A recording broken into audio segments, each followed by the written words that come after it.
peace and love, viewers, peace and love, family. Assalamu alaikum for all those viewing. Once again, this is the Embassy of the Moors, and we're here to bring you another heavy topic concerning the anti-Asian American hate crime bill. Now, this isn't a discussion to mitigate how serious or unnecessary the bill may be. Not at all. The point of discussion around this topic is not if they should not have passed such a bill, because if such extreme measures to protect the safety of people is necessary, then a bill should be passed. So we are for such a bill being passed in favor of protecting the lives of Asian Americans, as mentioned, whose target due to Coy related incidents. Nevertheless, however, we want to analyze how come we haven't received any type of bill or anything within our favor, as if we are not victims of hate, discrimination, disenfranchisement, etc. However, we have to understand and see that we lack organization. We lack a voice. We lack representation. We lack standing in our proper status.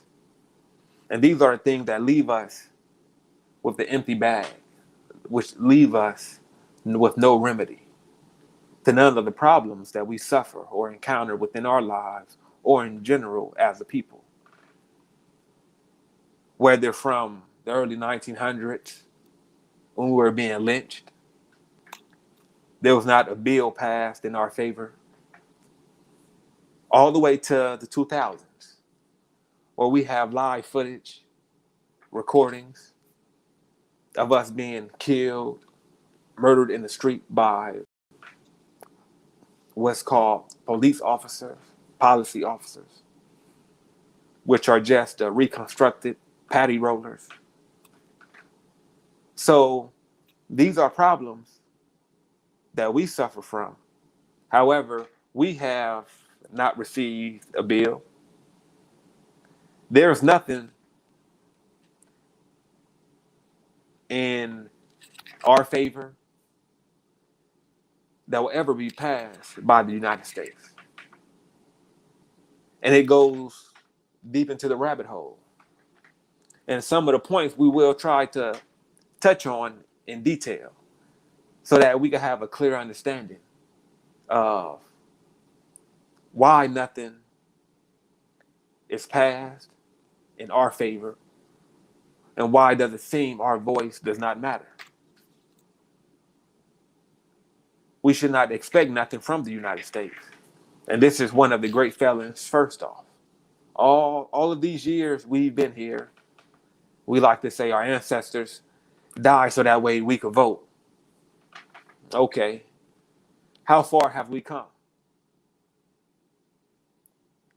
Only an insane person will continue to do the same thing, expecting different results.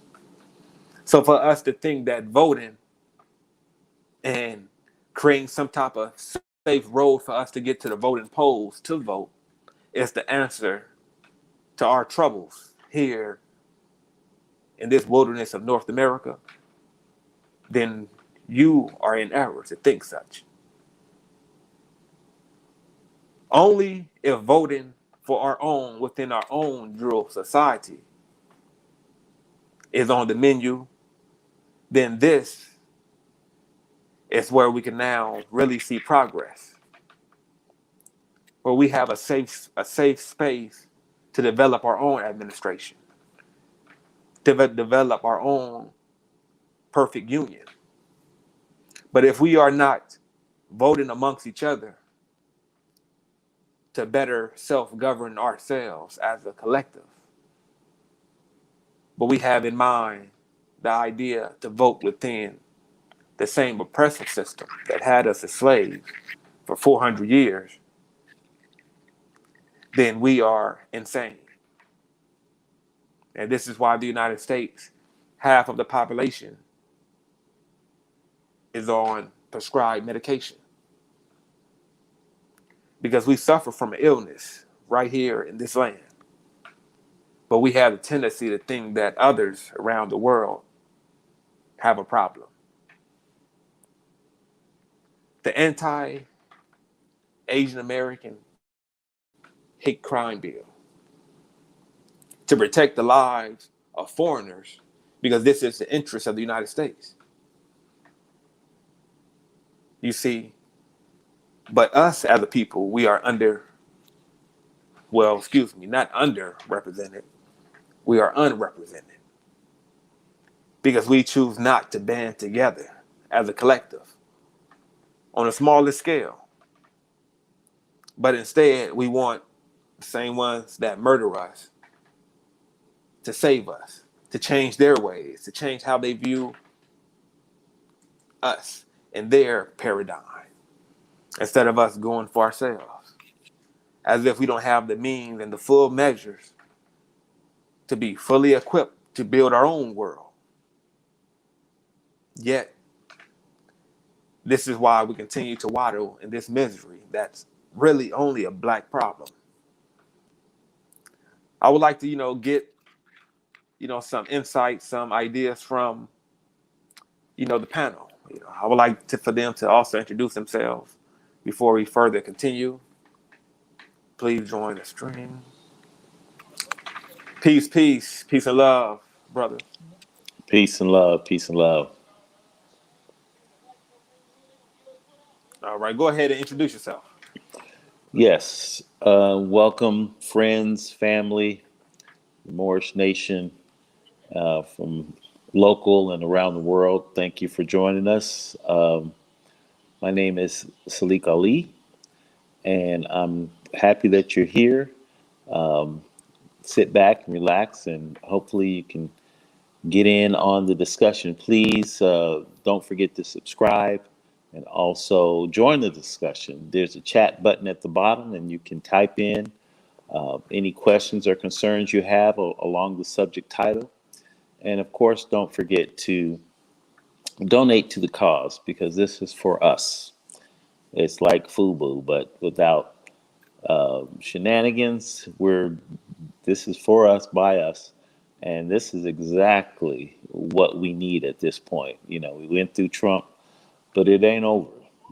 Clearly, they want to continue with the shenanigans. So the only people that's going to save us is us. So, thank you for understanding that and recognizing that, and welcome. I yield the floor. All right, brother Dolph, please introduce yourself. All right, this is Dolph Day here, otherwise known as Noble Mormon, just checking in today. And I guess we're just going to have a discussion, figure out what's going on around us, and how to take care of it as far as remedy, because there is a remedy to most everything that limits us. And we have to acknowledge what it is, though, each of us. And in addition to coming together as a collective and making this a collective effort. I yield. Thank you. Once again, welcome to all the viewers that are just tuning in. Peace and love. It's great to have you. Please feel free to leave a comment. Please feel free to get involved. As we were just discussing, brothers, the anti-Asian American hate crime bill. And as we were mentioning, in societies, if a government, see these type of incidents as, a safety concern, then I'm all for any government passing the bill to protect a people due to that safety concern. And, some, relate the the attacks and the hate from when Donald Trump made the announcement. Peace and love, peace and love. Rock Camp L. When Donald Trump made the announcement of the China virus. So from that statement, people use that as the anchor point of where the anti-Asian hate comes from within the community. Now, as we mentioned, people, as we know, are on a general scale. We are in the dark age, and we consider the dark age the age of ignorance. No matter how much technology or information is around us, if we cannot comprehend what we read, then what is the benefit of reading? You know, because reading goes beyond just reading words within a book. We also have to be able to read the times and the signs, just like when we operate a motor vehicle. First, we had to undergo tests so that way we could be able to read signs beyond just words. Red light means stop. Yellow light means slow down for some people. Green light means go. But we don't need words to understand these things. Just like when you look at the United States flag, you see the stripes, the stars. We understand that these are signs and symbols. These are signs and symbols. So signs and symbols must be comprehended beyond the level of just reading words. What does this sign mean? What does the 50 stars within the United States banner represent? What does those 13 stripes represent? Things such as the 13 colonies, the 50 states and their jurisdiction. These are signs and symbols. And signs and symbols are for people of understanding. So, and we know that during the slavery era, that we were prohibited from reading. We were prohibited from reading words. That doesn't necessarily mean that we cannot read signs and symbols. This is why many signs and symbols were passed down in Negro spirituals, in the constellation of the stars. So, and exactly, recognizing the signs. And it brings me to a verse out of the Bible when Jesus mentioned, how can you interpret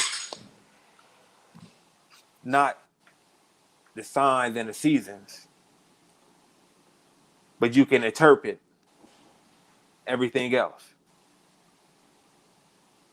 And this is the problem that we face now. We think we know everything else, but we don't know the signs and the times that we are now living in. Those with PhDs and master degrees, doctorate degrees, these fancy titles, these fancy professions. However, that cannot fix the problems of the world. It takes something else to fix the problems of the world. These things are just added fuel to the flames. Because the problem that we face today are the worst conditions that the world has ever succumbed to. So now, just as we was mentioning, Brother Salik, Brother Dolph, shed, insight, for us and for the viewers on why we haven't, as a people, received such remedy by way of the United States passing a bill in our favor. Because, as I mentioned, we are underrepresented, we are disenfranchised, we do not stand on our proper status. But many of us don't know what these things mean, and it's very important that we could, break these things down to the smallest atom.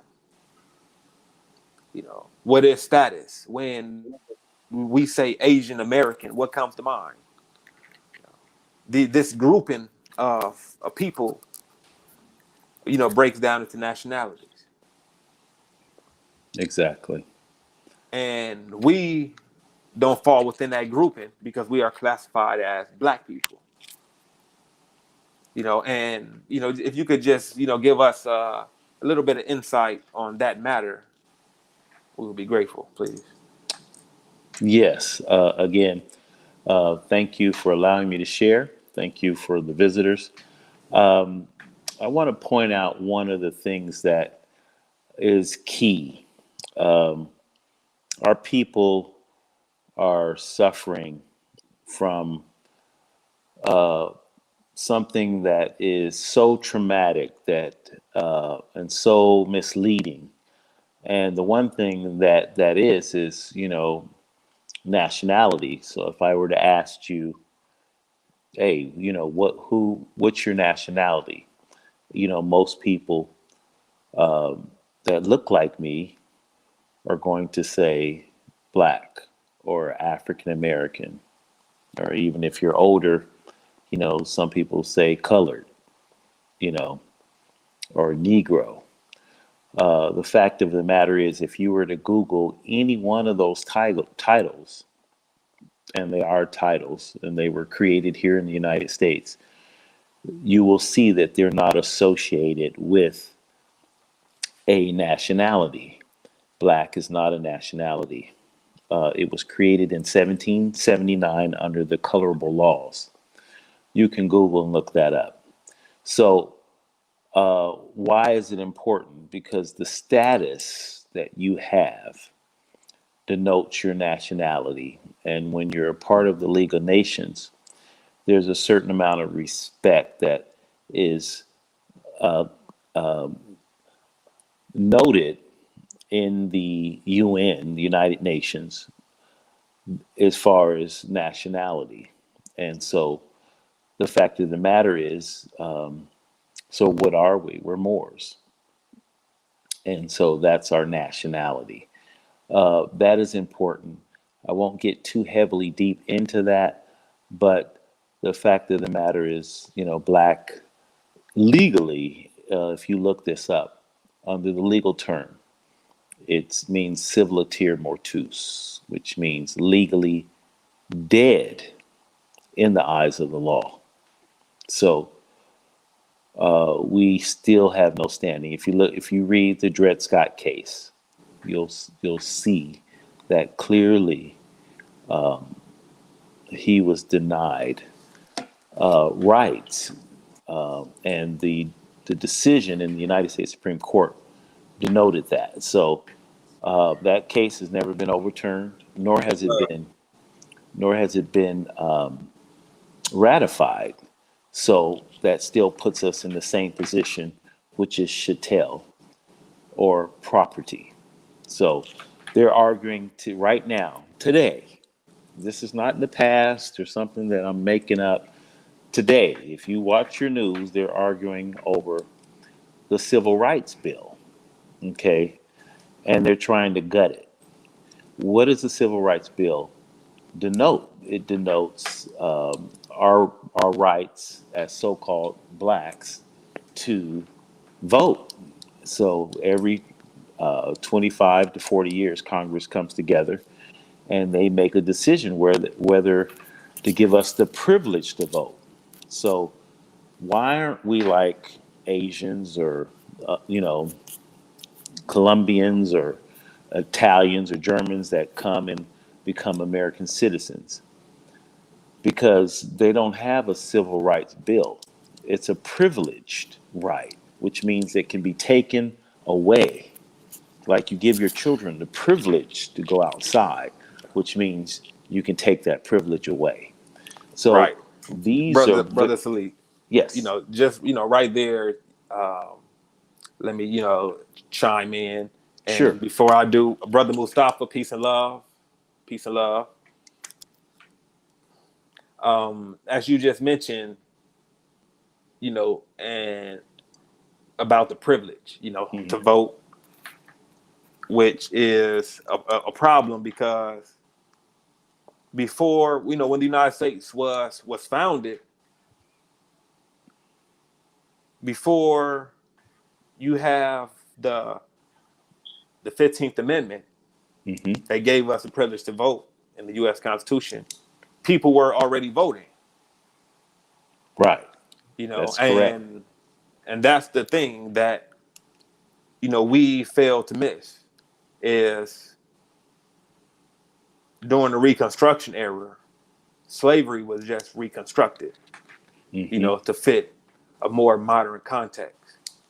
And with that being said, brother Dolph, I wanted to bring it back to you with what we mentioned in the Facebook group comment section, where we followed up and stated, is the community you stay in really your own? Right. You know, Hmm. and when we look around us, we see a lot of Asian communities. And before I continue, we are also in truth Asiatic, for those that's not familiar. This is true. But we'll get into that later. But when we look around us, we see all these Asian communities, such as Chinatown. We see Little India. We see Koreatown. Hmm. And whenever we are driving in certain neighborhoods and we look up and we see shopping centers that are wrote in Korean language or wrote in Mandarin, then Hmm. we know who controls the politics of this city, Hmm. of this community. Just like when you look up and you see uh, Jewish writing everywhere throughout the city, Hmm. Hebrew writing, then you know who controls the politics in this city, in this area. Hmm. And we don't have none of this. We really don't have necessarily a community where we control the politics, where we control agriculture, where we control any type of dynamics of Policing, law our enforcement. livelihood. Hmm. Exactly. We don't know none of the officers that police our communities. We don't know any of these things. But with that being said, Brother Dolph, if you could, share with us, your thoughts on that matter as it, pertains to us. And as we have the anti-Asian American hate bill, but we see clearly how we are disenfranchised to even be represented. Right. Right. Well, we've largely been dispossessed of any type of legal or lawful position because we are going by these titles that are stateless. If you remain in the stateless title, you don't get anything. That's simple. A lot of these laws are in these books. I mean, this is a pocket edition, but you should hear anyone that's actually studying these matters, not necessarily pertaining to civil rights, because civil rights are extended by an existing body establishment, Hmm. whereas natural rights are inherent in accordance with universal law and principles. What you're denying by going by that falsified construct, which it is a falsified construct to liberate you from your hereditament, you are accepting all the pitfalls that come with that. By calling yourself those titles and going by those titles that you tend to repeat and want to remain in instead of getting yourself out of it. And it's actually a simple remedy, but it's made complicated because we're not coming together as a unit to approach this in a diplomatic sense, which is regarded and respected before any movement can be made. These law books define words that are spelled out. I say spelled out with emphasis because words are spells. And such words cast spells to control and have control over people. And the whole goal of this entire construct and establishment is to relegate you to perpetual peonage and to keep you subservient and to keep you subjugated in an ongoing pattern of what now is mental slavery. Some of you, it might be physical slavery because, you may fall under the 13th Amendment, that being your incarceration. Thereby, you are officially a slave, even more so, even more dynamically. But we're taxed, each and every one of us is taxed when we remain under those, what's called also non-descendable titles. And I've actually gotten turned myself blue in the face, repeating this to people in my closed circuit conversations, more or less. It seems to me that people aren't listening. They want to go for the sensationalism. They want to go for the symbolism. They think they have too much to lose and not enough to gain. Because we're blinded by the fiat. We're blinded by the sensationalism. We're blinded by the material possessions that we think we have that put us in a certain zip code, that put us in a certain position that we think is achievement. When the fact is we remain fallen. That's why we still have these problems. It's the entirety, and this is not opinion. This is all fact-based logic. Well, we all have to understand that the entirety of our problems that affects us each and every day, where we don't even have to ask when the next unarmed Black man is going to get shot. The next, matter of fact, not far from here, there was, just to sidetrack just slightly, there was a young man that wasn't even 30. Police took him to a mental hospital. A couple days later, he was released. But he's dead now because he got shot by the police a couple of days later because he started discharging rounds inside the apartment within the presence of his grandmother and other children that were in the house. I haven't seen anybody really rush to judgment on that case, really, but some people, some family members are saying that they didn't have to do that. What I'm saying to you is we're putting ourselves in this position because we're not accountable for ourselves. We're not being accountable. We're not being accountable. We're leaving ourselves in these same positions time and time again, and we're relying on the Savior in the clouds to make a difference, and it ain't going to happen. We need to learn ourselves. We need to come together. We need to mobilize. Mobilizing is not a bad word. We have to look at this from a diplomatic standpoint as nationals. And I asked the question rhetorically, where's Blackistan at? Well, some people will say Blackistan is in certain neighborhoods, but I'm not going to get into that. But where is Blackland at? I'm still looking for it. Actually, I've given up looking for it because it doesn't exist. There's not a Blackatopia anywhere. There's not a Blackadelphia. There's not a black land anywhere. True. And people are afraid of the stigma, and understandably, that because it's the unknown. It's people don't want to read books. There's one book that I could even recommend you that can clear up a lot of this misconception about and you are actually a Moor. But I'm not going to go down that route right now. What I'm going to read to you is a few definitions that right out here out of this law book. Let me see right here. What was I going to say? Let's see. I was going to read colorable. I think I was going to read. Yeah. Color. Let's start with color. Are we in agreement that black is a color? Black is a color, right? Right. Which color means semblance. Color means disguise. Color is often used to designate the hiding of a set of facts behind a sham, taking advantage of the confidence, but technically proper legal theory or legal right. Colorable, colorable law. Colorable, that which that presents an appearance which does not correspond with the reality or an appearance intended to conceal or to deceive.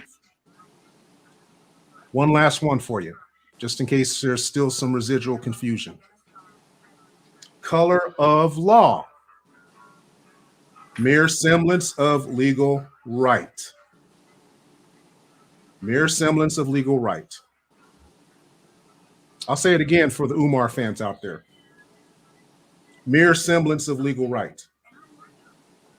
An action done under color of law is one done with the apparent authority of law, but actually in contravention of law. A federal cause of action may be maintained against a state officer who, under color of law, deprives a person of his civil rights. 42 USC subsection 1983.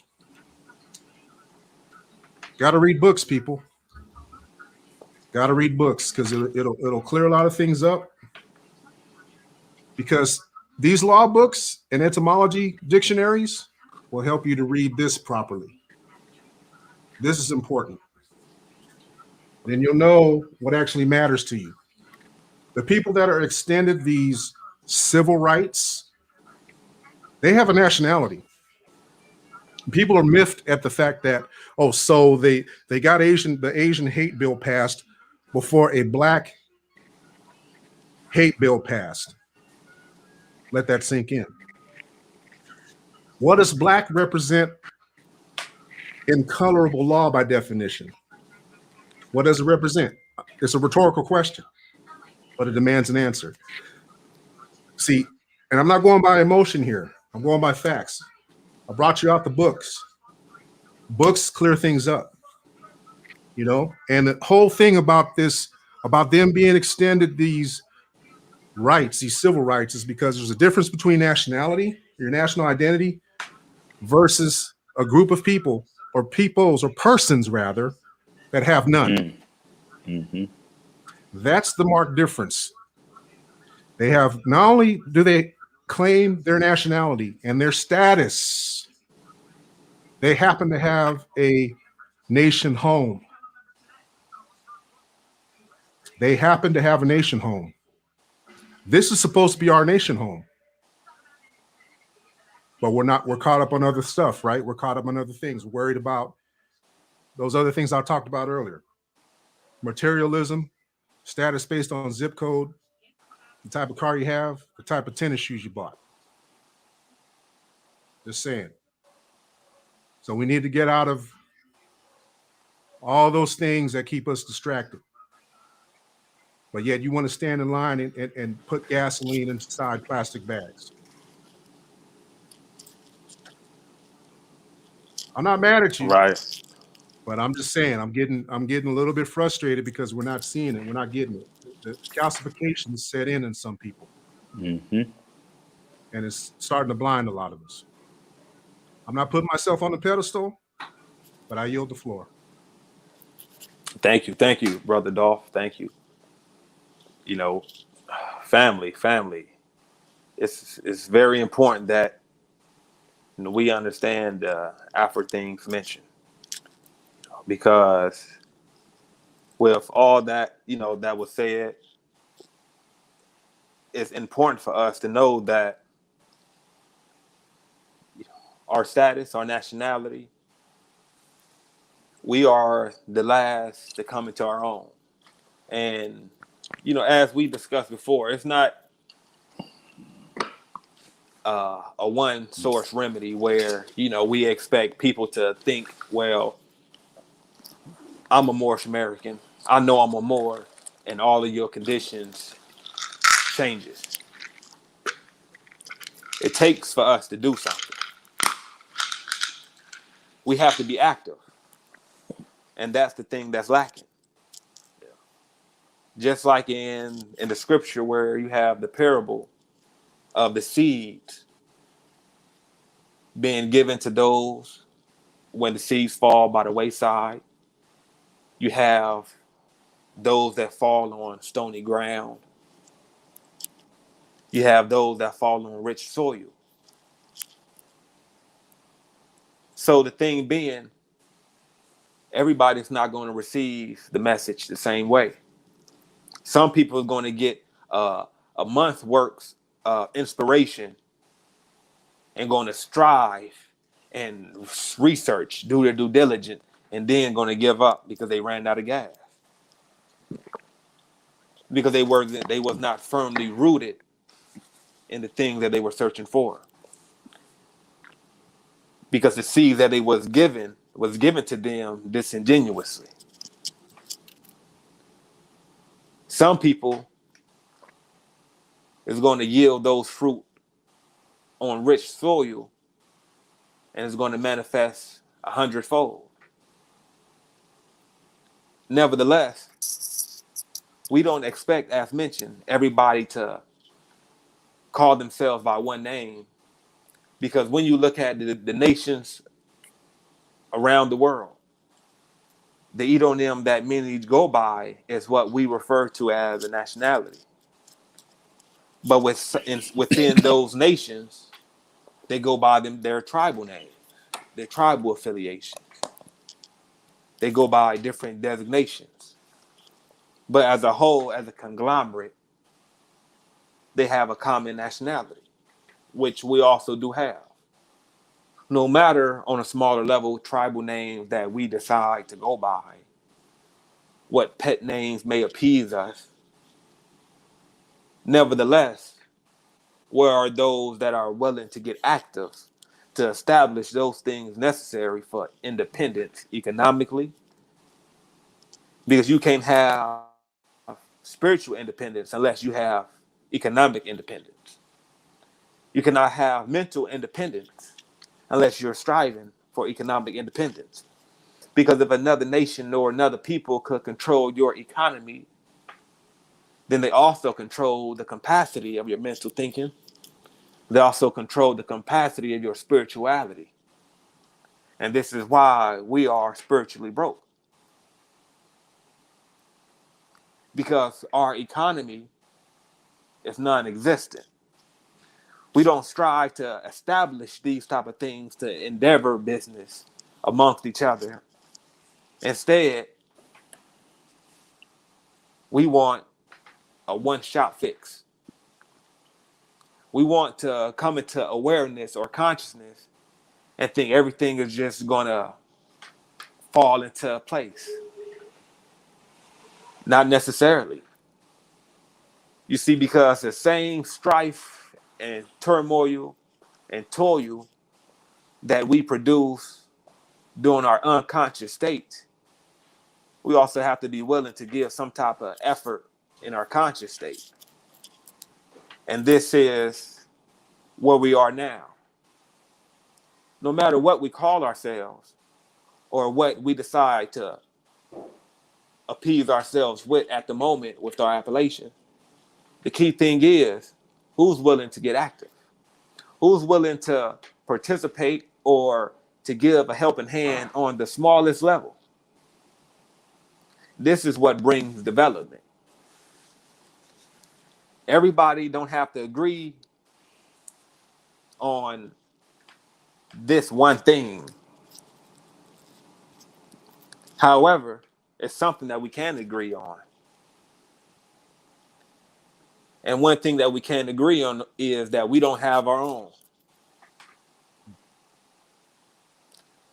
Another thing we can agree on is that we are oppressed more than any other people. Our heart sincerely goes out to, our brethren, that when the United States mentioned the Asian American community, we know exactly who's mentioned. We know exactly what people is referenced to. Nevertheless, peace and love. But nevertheless,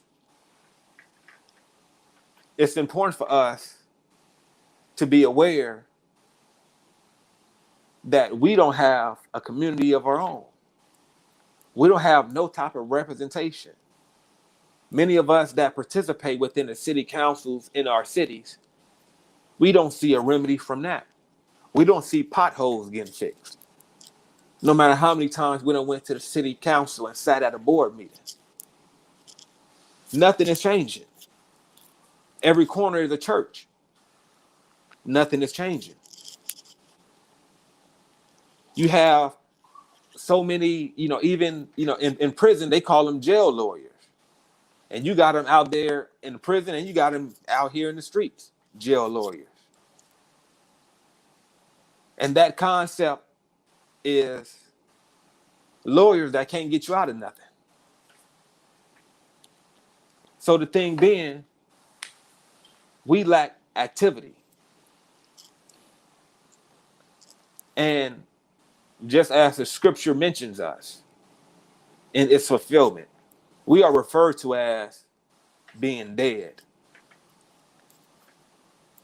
Not that the whole world isn't dead, but we are, well, we know English is a bastard language, so we'll find a space for the deadest of the deadest. That's us. No people is as far dead or misplaced as us. And this is what the scripture refers to as the dead. Those that have to resurrect. And that is us. So it's important for us then to understand that in order to awaken our people, we have to sacrifice greatly. In order to awaken such a stubborn people that have been buried so low beneath the rebels of Freemasonry, beneath the rebels of religion, beneath the rebels of colorable laws, we have to be able to endure and sacrifice to be able to go get them out the pits of hell. Because just standing at the edges saying, come out, is not good enough. Come out. They ain't listening. That's not good enough. How much have we sacrificed in the cause? Because in order to save a people like ours, in order to produce those things that we want to see produce and manifest in fruition, it takes a lot of effort. And if we are not willing to participate and give an effort, then just as the Moorish Holy Quran state, a block of wood could point and say, go that way. You're not needed to do that. A block of wood could do the same thing. So we have to do more than just point and say, go. We have to first show that this is the way that we went. So with that being said, the anti-Asian American hate crime bill, it all correlates back to us to reflect and look in the mirror of what we have to do in order to obtain security and safety among ourselves. In order to be recognized, we have to love ourselves first. We have to show people that we could get together and represent ourselves in our own measures to provide safety efficiently before we can expect other people to regard our lives as precious. Truth. So with that being said, Brother Mustafa, if you could share, your thoughts on the matter, we will be highly grateful. Sure. Peace and love to the family. How y'all doing? Beautiful. I'm gonna speak on something that's called the act of abandonment, but I'm gonna break down the law term of abandonment, and I'm gonna give the family a disclosure. I'm not talking about us, and I'm not coming down on us. Everything because in a nutshell, what I'm finna read is what we have done. You see what I'm saying? But I just want y'all to know we've done this indirectly through the educational system. You see what I'm saying? But as we know, the highest level of consciousness is common sense. And we see on worldwide news that the people are tired. You see what I'm saying?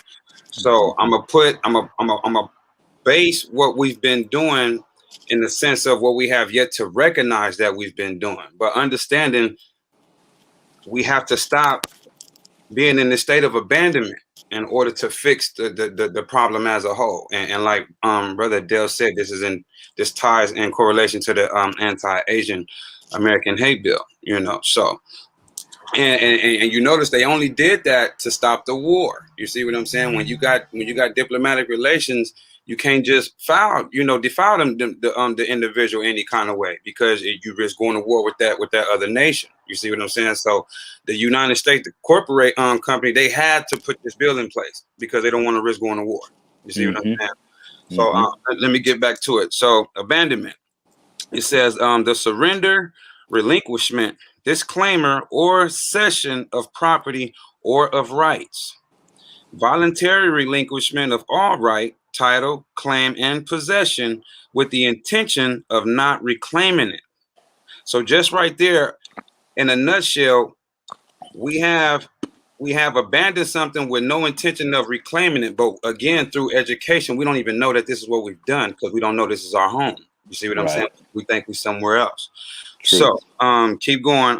Further on, it says giving up of a thing absolutely, without reference to any particular person or purpose, as vacating property with the intention of not returning, so that it may be appropriated by the next comer or finder. And this is very important to what me and Adele was speaking to not too long ago. If the land is abandoned, or anything that quote unquote belongs to any individual, if it's abandoned, then somebody else is going to come and take over that. You see what I'm saying? You can say something is your land, but if you ain't got no stake there, ain't no activity going, I'm finna come put something here. You see what I mean? And it was the same way if you look at when they came over here, and as far as to California, just this soil, you see what I'm saying, from the South over here. You see what I'm saying? When they got into the war with the Indians that was here, as soon as they beat them, they put the flag right there, because ain't nothing there. You see what I'm saying?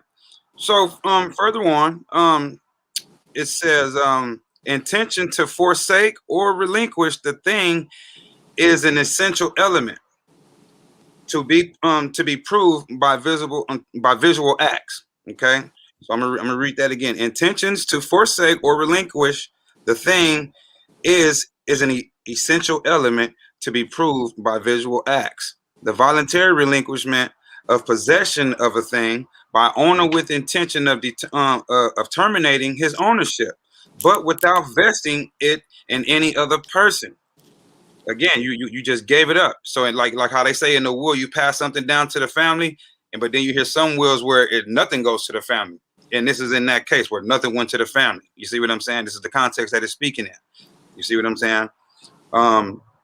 Then it says the relinquishment of all title, possession, or claim, or a virtue, intentional throwing away of property. Again, we haven't reclaimed nothing. Abandonment includes both intention to abandon and the external act by which the intention is carried into effect. In determining whether one has abandoned his property or rights, the intention is the first and paramount object of inquiry, for there can be no abandonment without the intention to abandon. So that's why I said we indirectly abandoned our land and we didn't know it, because you can't do it without the intentions to abandon. You see what I'm saying? So you have to have knowledge of what you're doing. Right. We didn't have knowledge of it. Okay. Further on, abandonment differs from surrender in that surrender requires an agreement, and from forfeiture, and that forfeiture may be against the intention of the party alleged to have forfeited. Abandonment includes both the intentions to abandon and the external act by which the intention is carried into effect. So, so then it says, in determining whether one has abandoned his property or rights, the intention is the first. So it's just reiterating what it just said. Wrote it again. So, but that's the problem. In a nutshell, family, we have abandoned home. You see what I'm saying? I was looking at a documentary on geographical locations, and it was pointing out how it was impossible for the quote unquote Africans to make the voyage that they made, because from quote unquote the shores of Africa to here, it's 8,000 miles. with 3,000 miles in between each port because they got to stop for food and, gas. I mean, whatever they had to stop for. It's Supplies. 3,000 Mhm. miles. You see what I'm saying? So it's impossible for them to get that many people that they said that they took. You see what I'm saying? To this place, even the people that was on it, they wouldn't have survived. Nobody would have survived because they said it was a straight shot. You see what I'm saying? It's just impossible. You see what I'm saying? So you never left. We've been home, people. Okay, I just Right. got to point that out. You see what I'm saying? And getting back to the issue at hand, even though we know we're Asiatics, right? The thing is, it goes back to what we keep talking about as nationality. You have to have law only protects identity. Brand systems don't have identity at all. At all. You see what I'm saying? And the law only originates, or should I say the law? It originates with you, but you are a nation of people. It's a derivative of you. So it can only protect you. It can only protect the one that it derives from, and it derives from a nation. So it will only protect the nation. That's why you got international law, which is universal. You see what I'm saying? Nations Preach. across the planet stands on these principles. We are the only ones that's out of harmony and out of order. You see what I'm saying? So you will never understand what we talk about as far as nationality if you don't even understand what law is. And I was talking to Adele about this too. You have to get a fundamental understanding as well as an overstanding of law and history, given the fact that they both go together. You can't separate them. The moment you separate the two, you're going to miss the whole picture, the whole point. You see what I'm saying? Because everything that you see now came from something before it. You see what I mean? So just keep going back to, because the famous question is, how did they get this way? Well, just go back. Just follow the timeline. You can even follow the quote unquote forefathers of the U.S. You see what I'm saying? Read their documents. Christopher Columbus has a diary that is open to the world. You can read it.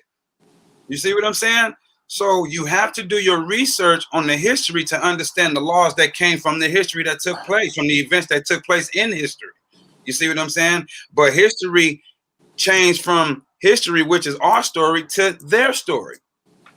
You see what I'm saying? Because everything was manipulated and twisted. So His even though we story. call it his story, it's still history because you're in it. He can't talk about him without talking about you. That's the truth. It's impossible.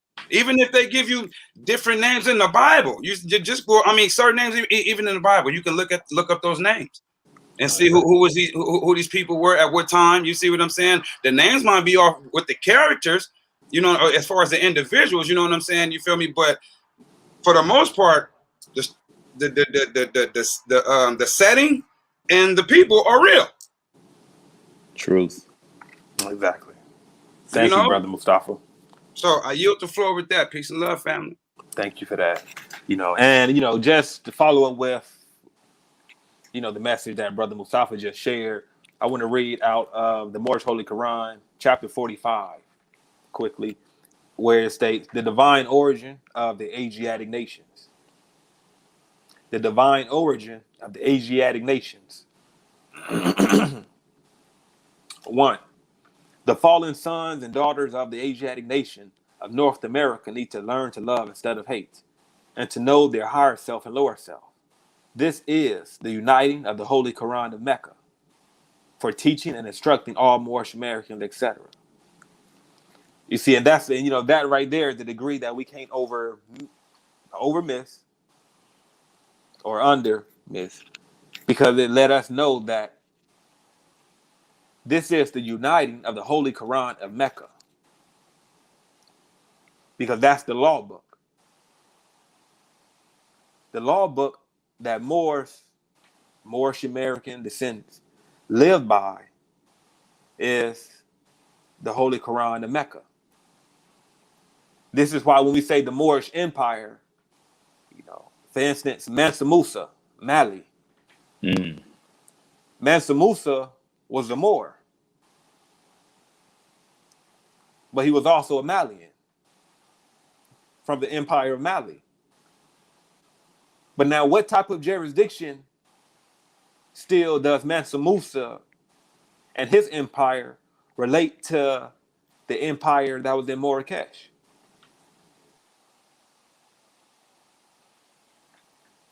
The relation being the laws. What laws? Did they go by the Uniform Commercial Code, or did they go by the United States Constitution? Did they go by what was known as ecclesiastical law? What law did they go by to bind Mansa Musa and his mighty gold-rich empire to the rest of the Moorish nations, or the Moorish Empire that was headed in Marrakesh? The Holy Quran of Mecca. This is the uniting of the Holy Quran of Mecca for teaching and instructing all Moorish Americans. Islam is its own law. Above the U.S. laws, above UCCs, above China's UCCs, above Russia's too, above any type of maritime law that is constructed by Europeans. We go back to Islam. And by being Islamic, as Mansa Musa was, then his jurisdiction of his empire came second to the Marrakesh of the ruling sultan at that time. Because in Islam, when the call is made, all of Islam band together as a brotherhood. For those that did not know about Islamic law, in the Quran, it's forbidden for Muslims to fight. In the Quran, no matter what nation you are a part of, you're still part of the greater empire. So being, when we talk about the Moorish Empire or the Islamic Empire, that enveloped all Muslims. All those that was of the, as they called it, the Muhammadan faith. All those that were Muslims fell under the same Islamic jurisdiction. Same thing as today. But the thing being, we don't know our own law book. Because we don't know of our law book. So we don't necessarily know how to build a nation besides the falsified interpretation that we've witnessed the United States exemplify. This is our best representation on how to build a nation. Let's mimic the Europeans. And that's an error. Once again, if we are to build a nation, then it comes with laws. It comes with guidelines. Where do we get those guidelines? Where do you get your authority from? We get it from the Quran. But now in continuing with the Moorish Holy Quran, it reads, the key of civilization was and is in the hands of the Asiatic nations, the Moorish, who were ancient Moabites and the founders of the holy city of Mecca. The Egyptians, who were the Hammatites. You see, and the Egyptians who were the Hammatites, Ham is just another name for Kemet, because we are also descendants of Ham. But many of us don't even know how to trace ourselves through the very scriptures that we believe in, nor the ones that many of us claim we don't believe in, but we disregard historical references because of our own arrogance. Please, Brother Salik. Yes, I'd like to just share this and tying in all that.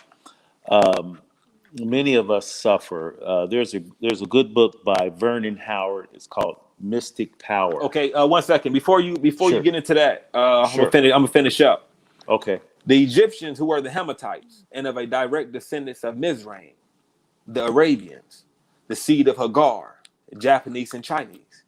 You see, we're mentioning nationalities. These are nationalities. The Hindus of India, the descendants of the ancient Canaanites, the Hittites, and Moabites of the land of Canaan. And these are ancestors. Then we're going back to modern nationalities of today.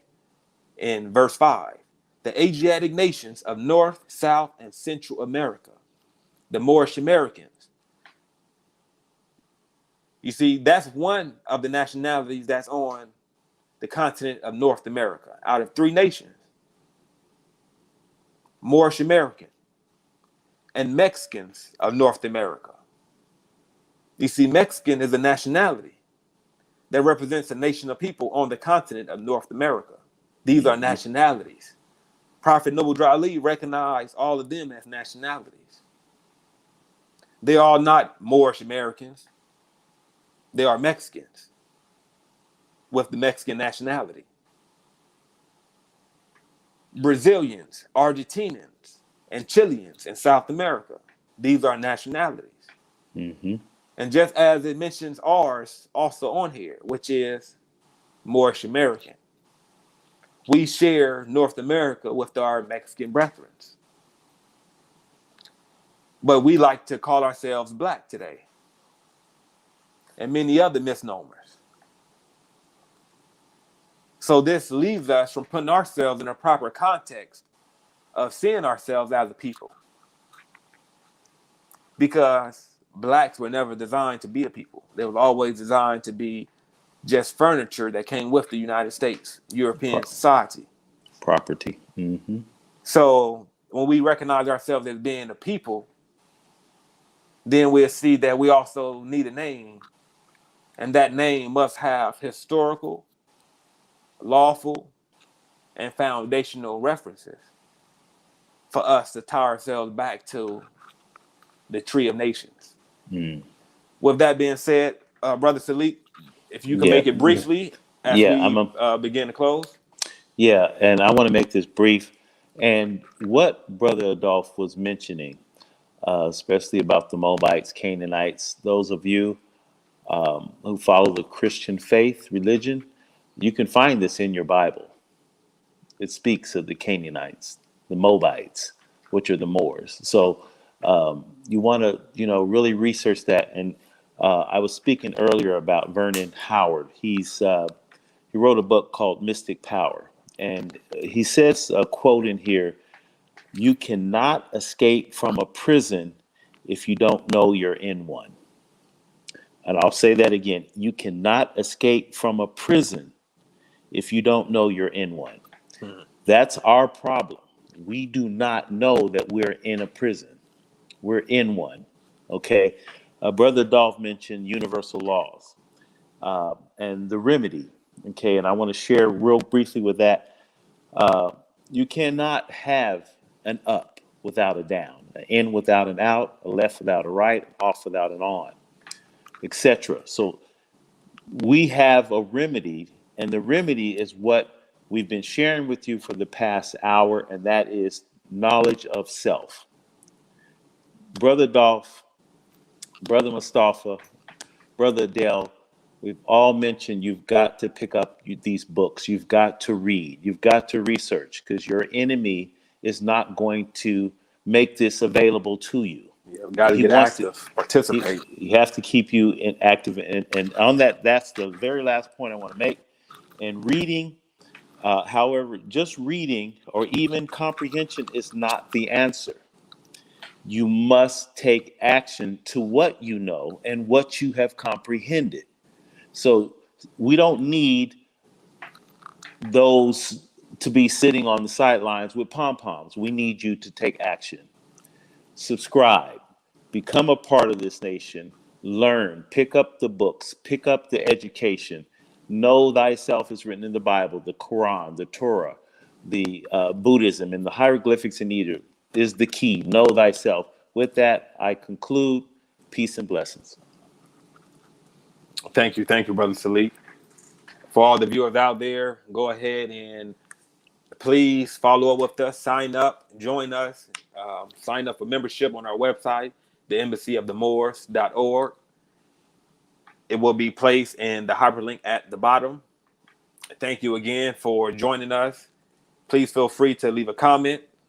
Please feel free to reach out to us individually if you have any follow-up questions. Once again, we are always honored to hold this broadcast. Peace and love, family, and we will see you week after next. Stay tuned to the calendar on the website to when we hold the live. Peace and love. Peace and love. Peace.